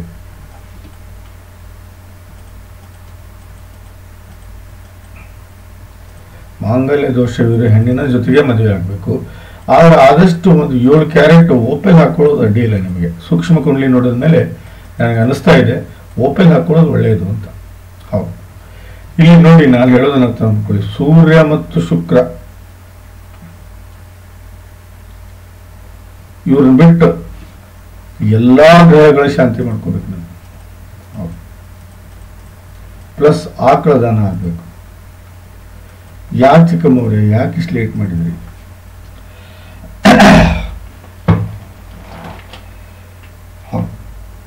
ಸೂರ್ಯ ಮತ್ತು ಶುಕ್ರನ ಬಿಟ್ಟು ಎಲ್ಲಾ ಗ್ರಹಗಳ ಶಾಂತಿ ಆಗಬೇಕು. ಬುಧ ಶಾಂತಿ, ರಾಹು ಶಾಂತಿ, ಗುರು ಶಾಂತಿ, ಚಂದ್ರ ಶಾಂತಿ, ಶನಿ ಶಾಂತಿ, ಕೇತು ಶಾಂತಿ ಹಾಗೂ ಕುಜ ಶಾಂತಿ. ಸೂರ್ಯ ಮತ್ತು ಶುಕ್ರನ ಬಿಟ್ಟು ಎಲ್ಲಾ ಗ್ರಹಗಳ ಶಾಂತಿಯನ್ನು ನೀವು ಮಾಡಿಕೊಳ್ಳೇಬೇಕು. ಇಲ್ಲ ಅಂದ್ರೆ ನಡೆಯೋದಿಲ್ಲ ಅಂತ ಹೇಳ್ತಾ ಇದ್ದೀನಿ. ಹಣವನ್ನು ಗಳಿಸ್ತೀರಿ, ಆದರೆ ಕಳ್ಕೊಳ್ಳೋ ಚಾನ್ಸಸ್ ಭಾಳ ಇದೆ. ಬನ್ನಿ ನೋಡೋಣ, ಒಂದೊಂದೇ ನೋಡ್ಕೊತ ಹೋಗೋಣ ಬನ್ನಿ. 3ನೇ ಭಾವ ಚೆನ್ನಾಗಿದೆ, ನೋ ಪ್ರಾಬ್ಲಮ್. 4ನೇ ಭಾವ ಹಣವನ್ನು ಗಳಿಸ್ತೀರಿ, ನೋ ಪ್ರಾಬ್ಲಮ್. ಹೌದಾ? 5ನೇ ಭಾವ ಕೆಟ್ಟಿದೆ. ಇಲ್ಲ, ಮಕ್ಕಳು ಇಲ್ಲಿ ನೋಡಿ ಮಕ್ಕಳ ವಿಚಾರದಲ್ಲಿ ಒಳ್ಳೆ ಮಕ್ಕಳು ಹುಡ್ತಾರೆ, ಒಳ್ಳೆ ಬುದ್ಧಿವಂತ ಮಕ್ಕಳು ಹುಡ್ತಾರೆ, ಅದರಲ್ಲಿ ಯಾವುದೇ ಸಂಶಯ ಇಲ್ಲ. ಸಂಸಾರ ಒಂದು ಸ್ವಲ್ಪ ಕಷ್ಟ ಆಗುತ್ತೆ, ಯಾಕಂದ್ರೆ ಇಲ್ಲಿ ಮಾಂಗಲ್ಯ ದೋಷ ಇದೆ. ಮಾಂಗಲ್ಯ ದೋಷ ಇರೋ ಜೊತೆಗೆ ಹೆಣ್ಣಿನ ಜೊತೆಗೇ ಮದುವೆ ಆಗ್ಬೇಕು ನೀವು. ಹೌದಾ? ಕೆಲಸದ ವಿಚಾರವಾಗಿ ನೀವು 9ನೇ ಮನೆಯಲ್ಲಿ ಶುಕ್ರ ಇದ್ದಾನೆ, ನೋ ಪ್ರಾಬ್ಲಮ್. ಬಟ್ ಇಲ್ಲಿ 10ನೇ ಭಾವದ ಸ್ವಾಮಿ ಜೊತೆಗೆ ಕೇತು ಯುತಿಯಾಗಿದ್ದರಿಂದ 10ನೇ ಭಾವ ನಿಮಗೆ ಸ್ವಲ್ಪ ಮುಂದೆ ಲಾಸ್ ಆಗೋ ಚಾನ್ಸಸ್ ಭಾಳ ಇರುತ್ತೆ. ನೋಡಿ, ಇಲ್ಲಿ ತಂದೆಯ ಕೃಪೆ ಅಥವಾ ತಾಯಿಯ ಕೃಪೆ ಇದೇ ಇಲ್ಲ ಅಂತ ನೋಡ್ಕೊ. ಹೌದಾ? ನೋಡಿ, ಇಬ್ಬರದು ಸಪೋರ್ಟ್ ನಿಮಗೆ ಅಷ್ಟು ಹೇಳ್ಕೊಳ್ಳೋಷ್ಟು ಸಿಗೋದಿಲ್ಲ ಅಂತ ಶಾಸ್ತ್ರ ಹೇಳುತ್ತೆ. ಬಟ್ ತಾಯಿದೇ ಹೆಚ್ಚಿಗೆ ನಿಮಗೆ ವ್ಯವಹಾರಿಕವಾಗಿ ಸಿಗುತ್ತೆ, ಮತ್ತು ತಂದೆದು ನಿಮ್ಗೆ ಸಿಕ್ಕಿರುತ್ತೆ, ಆದರೂ ಒಂದು ಸ್ವಲ್ಪ ಕಳ್ಕೊತೀರಿ ಮುಂದೆ ಅಂತ ಹೇಳುತ್ತೆ. ಹೌದು ನೋಡಿ, ಇಲ್ಲಿ ತಾಯಿ ನೋಡ್ಬೇಕಂದ್ರೆ ಇಲ್ಲಿ ಚಂದ್ರ ನೋಡ್ಬೇಕು, 2ನೇ ಮನೆಯಲ್ಲಿದ್ದಾಳೆ. ತಂದೆ ನೋಡ್ಬೇಕಂದ್ರೆ ಸೂರ್ಯನ ನೋಡ್ಬೇಕು, 10ನೇ ಮನೆಯಲ್ಲಿದ್ದಾನೆ. ಅವನ ಜವಾಬ್ದಾರಿ ಮಾಡಿ ಹೋಗಿದ್ದಾರೆ ಅಂತ ಅರ್ಥ ಅದು. ಹೌದು ಬನ್ನಿ, ಹಾಗಾದರೆ 16ನೇ ನೋಡಿ, ಆಭರಣಗಳು ಇತ್ಯಾದಿಗಳನ್ನು ಖರೀದಿ ಮಾಡ್ತಿರೋಲ್ಲ ಅಂತ ಅದು ಕೇಳ್ತಾ ಇದೆ. 1ನೇ ಮನೆ ಸ್ವಾಮಿ 2ನೇ ಮನೆಯಲ್ಲಿದ್ದಾನೆ, 4ನೇ ಮನೆ ಸ್ವಾಮಿ ಚಂದ್ರ 9ರಲ್ಲಿದ್ದಾನೆ, 10ನೇ ಮನೆ ಸ್ವಾಮಿ 4ನೇ ಮನೆಯಲ್ಲಿ ಇರೋದ್ರಿಂದ ಷೋಡಾಶ ಅಂದ್ರೆ 4ನೇ ಭಾವದ ಫಲವನ್ನು ಸಂಪೂರ್ಣವಾಗಿ ಅನುಭವಿಸ್ತೀರಿ ಅಂತ. ನೋಡಿ 9ನೇ ಮನೆಯಲ್ಲಿ ಬುಧ ಇರೋದ್ರಿಂದ 9ನೇ ಭಾವ ಅಂದ್ರೆ ನೀವು ಮುಂದೆ ಜೀವನದಲ್ಲಿ ಆರೋಗ್ಯದ ಸಮಸ್ಯೆ ಕಾಡಿದ್ರು ಆಶ್ಚರ್ಯ ಪಡುವಂಗಿಲ್ಲ, ಅದು ಅಲ್ಲದೆ ಅಲ್ಪ ಆಯೋದ್ರೂ ಆಶ್ಚರ್ಯ ಪಡುವಂಗಿಲ್ಲ. ಇಲ್ಲಿ ಬುಧ ಶಾಂತಿ ಮಸ್ಟ್ ಅಂಡ್ ಶುಡ್ ಬೇಕು ಅಂತ ಶಾಸ್ತ್ರ ಹೇಳುತ್ತೆ. ನೋಡಿ D24 ಎಜುಕೇಶನ್, ಇದನ್ನು ನಾವು 5ನೇ ಭಾವದಿಂದ ನೋಡ್ತೀವಿ. 5ನೇ ಭಾವದಲ್ಲಿ ಶನಿ ಇರೋದ್ರಿಂದ ಒಳ್ಳೆ ಎಜುಕೇಶನ್ ನೀವು ಮಾಡಿರ್ತೀರಿ, ಅದರಲ್ಲಿ ಯಾವುದೇ ಸಂಶಯ ಇಲ್ಲ. ಶುಕ್ರ ಅಷ್ಟಮದಲ್ಲಿ ಬಂದಿದ್ದಾನೆ, ಸ್ವಲ್ಪ ನಡವಳಿಕೆ ಏನಾದರೂ ತೊಂದರೆ ಆಗಿದ್ರು ಆಗಿರಬಹುದು, ಡಿಸ್ಕಂಟಿನ್ಯೂ ಆದರೂ ಆಶ್ಚರ್ಯ ಪಡುವಂಗಿಲ್ಲ. ಅವರ ಹೊರಬುದ್ಧಿ ಬುದ್ಧಿವಂತಿಕೆ ಜೀವನವನ್ನು ನೀವು ಮಾಡಿರ್ತೀರಿ ಅನ್ನೋದರಲ್ಲಿ ಯಾವುದೇ ಸಂಶಯ ಇಲ್ಲ. 9ನೇ ಮನೆಯಲ್ಲಿ ಗುರು ಇದ್ದಾನೆ, ದಯವಿಟ್ಟು ನಾನು ಹೇಳೋದನ್ನು ಹೊಟ್ಟೆಗೆ ಸಂಬಂಧಿಸಿದ ರೋಗಕ್ಕೆ ನೀವು ತುತ್ತಾಗಬಹುದು, ಇಲ್ಲ ಹೆಣ್ಣಿನಿಂದ ಮೋಸ ಹೋಗ್ಬೋದು ಅಂತ ಶಾಸ್ತ್ರ ಹೇಳ್ತಾ ಇದೆ. ಹಾಗಾಗಿ ದಯವಿಟ್ಟು ನಾನು ಹೇಳುವ ಗ್ರಹಗಳ ಶಾಂತಿಯನ್ನು ನೀವು ಮಾಡಿಕೊಳ್ಳಿ. ತ್ರಿಶಾಂಶ ನೋಡಿ, ಇಲ್ಲಿ 4ನೇ ಮನೆಯಲ್ಲಿ ನೆಮ್ಮದಿ ಕಳ್ಕೋತೀರಿ ಅಂತ ಹೇಳುತ್ತೆ. ಲಗ್ನೇಶ 3ನೇ ಮನೆಯಲ್ಲಿ ಇದ್ದಾನೆ, ತಂದೆಯಿಂದ ದೂರ ಆಗಿದ್ದೀರಾ ಆಲ್ರೆಡಿ ನೀವು. D40 ತಾಯಿಯ ಹಿಂದಿನ 7 ಜನ್ಮದ ಪೂರ್ವಜರ ಪುಣ್ಯ ಮತ್ತು ಪಾಪ ಎಷ್ಟರ ಮಟ್ಟಿಗೆ ನಿಮಗೆ ಸಿಕ್ಕಿದೆ ಅನ್ನಕ್ಕೆ ಇದನ್ನು ನೋಡ್ತೀವಿ ನಾವು. ನೋಡಿ ಶುಕ್ರ ಹಾಗೂ ಚಂದ್ರನ್ ನೋಡ್ಬೇಕು ನಾವಿಲ್ಲಿ. ಹೌದಾ, ಶುಕ್ರ ಲಗ್ನದಲ್ಲಿದ್ದಾನೆ, ಇಲ್ಲಿ ಮಾಲವ್ಯ ಮಹಾಪುರುಷ ರಾಜಯೋಗ ಮಾಡಿದ್ರಿಂದ ನಿಮಗೆ ತಾಯಿ ಕಡೆಯಿಂದ 100% ಪುಣ್ಯದ ಫಲವು ಸಿಗ್ತಾ ಇದೆ. ಅಂದ್ರೆ 7 ಜನ್ಮದ ಪೂರ್ವಜರಿಂದ ನಿಮ್ಮ ತಂದೆ ತಾಯಿ ಕಡೆಯಿಂದ ಪುಣ್ಯ ಸಿಕ್ಕಿದೆ ಅಂತ ಅರ್ಥ ಅದು. ನೋಡಿ ತಂದೆ ಸಾಧ್ಯನೇ ಇಲ್ಲ, ತಂದೆ ಕಡೆಯಿಂದ ಯಾವುದೇ ಕಾರಣಕ್ಕೂ ನಿಮಗೆ ಒಳ್ಳೆ ಫಲ ಸಿಕ್ಕಿಲ್ಲ. ಹಾಗಾಗಿ 50% ಪಾಪ ಸಿಕ್ಕರೆ 50% ಪುಣ್ಯ ಸಿಕ್ಕಿದೆ ನಿಮಗೆ ಅಂತ ಅರ್ಥ ಇದೆ. ನೋಡಿ ಷಷ್ಠಾಂಶ ನೋಡಬಾರ್ದು, 1 ನಿಮಿಷನೂ ನಿಮ್ಗೆ ಏನಾದ್ರು ಅಪ್ಪಿತಪ್ಪಿ ಆದ್ರೆ ಲಗ್ನ ಚೇಂಜ್ ಆಗುತ್ತೆ. ಹಾಗಾಗಿ ನಾನು ಷಷ್ಠಾಂಶ ನೋಡುವುದಿಲ್ಲ ಇಲ್ಲಿ. ಬನ್ನಿ ಸೂಕ್ಷ್ಮ ಕುಂಡ್ಲಿ ಹೋಗೋಣ, ಲಗ್ನ ಕುಂಡ್ಲಿ ಹೋಗೋಣ. ನೋಡಿ ಸುನಿಲ್ ಅವರೇ, ಇಲ್ಲಿ ಅರ್ಥ ಮಾಡ್ಕೊಳ್ಳಿ, ಇಲ್ಲೇ ಶುಕ್ರ ಶಾಂತಿ ಆಗ್ಬೇಕು. ನೋಡಿ ಫಸ್ಟ್ ನಾಗ ಪ್ರತಿಷ್ಠಾಪನೆ ಆಗ್ಬೇಕು. ನಾಗ ರಾಹು ಮತ್ತು ಕೇತು ಬಂದ್ಬಿಟ್ರು, ಕರೆಕ್ಟಾ? ಅದಾದ್ಮೇಲೆ ಚಂದ್ರ, ಆಮೇಲೆ ಗುರು, ಆಮೇಲೆ ಬುಧ, ಆಮೇಲೆ ಕುಜ. ಇಲ್ಲಿ ರಾಹು ಕೇತು ಬಂದ್ರು, ಕರೆಕ್ಟಾ? ಆದ್ರೆ 7 ಕ್ಯಾರೆಟ್ ನೀವು ಓಪನ್ ಹಾಕೊಳ್ಳೋದು ಬಹಳ ಉತ್ತಮ. ಹಣಕ್ಕೆ ಯಾವತ್ತು ಹಣ ಮತ್ತು ಸುಖಕ್ಕೆ ಯಾವತ್ತೂ ಕಡಿಮೆ ಆಗೋದಿಲ್ಲ ಅಂತ ಶಾಸ್ತ್ರ ಹೇಳುತ್ತೆ. ಹೌದು, ನಾಗ ಪ್ರತಿಷ್ಠಾಪನೆ ಮಾಡ್ಕೊಳ್ಳಿ, ರಾಹು ಕೇತು ಶಾಂತಿ ಆಗುತ್ತೆ. ಚಂದ್ರ ಗುರು ಬುಧ ಕುಜ ಶಾಂತಿ ಮಾಡ್ಕೊಳ್ಳಿ, ಒಳ್ಳೆ ಫಲವನ್ನು ಕರಿತೀರಿ. ಪ್ಲಸ್ ಆಕಳ ದಾನವನ್ನು ನೀವು ಮಾಡ್ಕೊಳ್ಳೇಬೇಕು, ಇಲ್ಲ ಅಂದ್ರೆ ನಡೆಯುವುದಿಲ್ಲ ಅಂತ ಶಾಸ್ತ್ರ ಹೇಳ್ತಾ ಇದೆ. ಬನ್ನಿ ಅಷ್ಟಕ ವರ್ಗಕ್ಕೆ ಹೋಗೋಣ. ಅಷ್ಟಕ ವರ್ಗದಲ್ಲಿ ಏನ್ ಹೇಳುತ್ತೆ ನೋಡಿ, 1ನೇ ಭಾವ ಒಳ್ಳೆ ಫಲವನ್ನು ಕೊಡ್ತಾನೆ, ವ್ಯಕ್ತಿತ್ವ. 2ನೇ ಭಾವ ಇಲ್ಲಿ ಬುಧನ ಶಾಂತಿ ಮಾಡಿದ್ರೆ ನಿಮ್ಗೆ ಒಳ್ಳೆ ಫಲನ ಸಿಗುತ್ತೆ. 3ನೇ ಭಾವದ ಒಳ್ಳೆ ಫಲ ಸಿಗುತ್ತೆ. ಶುಕ್ರ 12ನೇ ಮನೆಯಲ್ಲಿ ಇರೋದ್ರಿಂದ 4ನೇ ಭಾವದ ಒಳ್ಳೆ ಫಲವನ್ನು ಪಡಿತೀರಿ. 5ನೇ ಭಾವನು ಒಳ್ಳೆಯ ಫಲ ಪಡಿತೀರಿ, ಯಾಕಂದ್ರೆ D7 ಮಕ್ಕಳ ವಿಚಾರದಲ್ಲಿ ಒಳ್ಳೆ ಫಲ ಪಡಿತೀರಿ. ಇನ್ನು ಉಳಿದ ಆರೋಗ್ಯ ದಾಂಪತ್ಯದಲ್ಲಿ ತೊಂದರೆ ಅನುಭವಿಸ್ತೀರಿ ಅಂತ ಶಾಸ್ತ್ರ ಹೇಳ್ತಾ ಇದೆ. ಕಷ್ಟಗಳು ಬಹಳ ಬರ್ತವೆ, ಗುರುನ ಶಾಂತಿ ಮಾಡಲಿಲ್ಲ ಅಂದ್ರೆ ದಾಂಪತ್ಯ ಅಷ್ಟಕ್ಕಷ್ಟೇ ಇರುತ್ತೆ.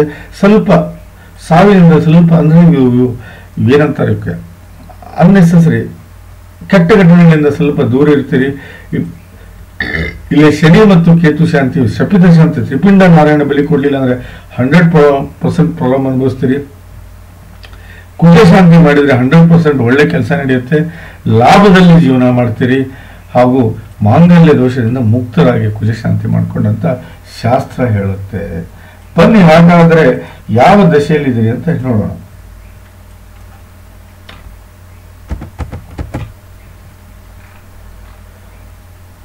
ಗುರು ದಶೆಯಲ್ಲಿದ್ದೀರಾ. ನಾನು ಇನ್ನೊಂದ್ಸಲ ಹೇಳ್ತೀನಿ, ತ್ರಿಪಿಂಡ ನಾರಾಯಣ ಬಲಿ ಕೊಡಿ ಫಸ್ಟ್. ಅದಾದ್ಮೇಲೆ ನಾಗ ಪ್ರತಿಷ್ಠಾಪನೆ ಮಾಡಿಸಿ. ಅದಾದ್ಮೇಲೆ ಚಂದ್ರ ಗುರು ಬುಧ ಹಾಗೂ ಕುಜ ಶಾಂತಿ ಮಾಡ್ಕೊಳ್ಳಿ. ಪ್ಲಸ್ 7 ಕ್ಯಾರೆಟ್ ಓಪೆಲನ್ನು ಧರಿಸ್ಕೊಳ್ಳೋದ್ರಿಂದ 100% ನಿಮಗೆ ಒಳ್ಳೆಯದಾಗುತ್ತೆ. ಪ್ಲಸ್ ಆಕಳ ದಾನವನ್ನು ನೀವು ಮಾಡಲೇಬೇಕು ಅಂತ ಹೇಳ್ತಾ ಈ ಅಷ್ಟಕ ವರ್ಗ ಹಾಗೂ ಸಮಗ್ರ ಜಾತಕದ ವಿಶ್ಲೇಷಣೆ ಮುಗಿಸ್ತಾ ಇದ್ದೀನಿ. ತಮಗೆ ಇಷ್ಟವಾದಲ್ಲಿ ದಯವಿಟ್ಟು 4 ಜನಕ್ಕೆ ಶೇರ್ ಮಾಡಿ ಹಾಗೂ ಯೂಟ್ಯೂಬ್ ಚಾನಲ್ ಸಬ್ಸ್ಕ್ರೈಬ್ ಮಾಡಿ. ನಮಸ್ಕಾರ.